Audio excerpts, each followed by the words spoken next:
সংগ্রামী তাওহীদি জনতা, এই পর্যায়ে আমাদের সামনে সংক্ষিপ্ত আকারে বক্তব্য নিয়ে আসছেন উপজেলা মসজিদের সম্মানিত খতিব, কামিল মাদ্রাসার সম্মানিত প্রিন্সিপাল আব্দুল হাই কামাল সিদ্দিকী সাহেব। আসসালামু আলাইকুম ওয়া রাহমাতুল্লাহ। প্রিয় তাওহীদি জনতা, আমরা সকলে জানি মুসলমানদের বিরুদ্ধে যারা অমুসলিম আছে, অমুসলিমেরা দুই ভাগে বিভক্ত।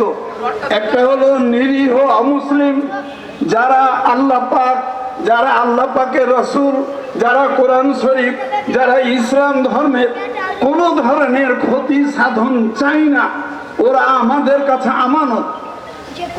আল্লাহ রসুল সাল্লাল্লাহু আলাইহি সাল্লাম ঘোষণা করেছেন যে যারা ইসলাম মুসলমান কোরআনের বিরুদ্ধে অবস্থান নেয় না, নিরীহভাবে বসবাস করে, আমরা তাদেরকে সব সময় জামায়ের আদরে সংখ্যালঘু হিসেবে তারাকে রেখে এসেছি।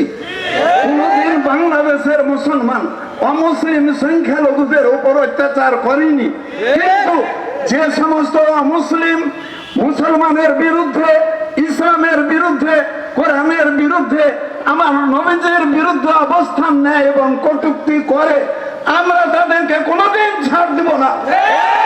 প্রয়োজন বোধে আমরা আমাদের জীবন দিয়ে আমাদের নবীজির সম্মান, আমাদের ইসলাম ধর্মের ঐতিহ্য আমরা বজায় রাখবো। আমরা সবাই এই অঙ্গীকারবদ্ধ হয়ে সামনের দিনে আমরা কাজ করার প্রত্যয় নিই। সকলেই বলি নারায়ে তাকবীর। আসসালামু আলাইকুম ওয়া রাহমাতুল্লাহ।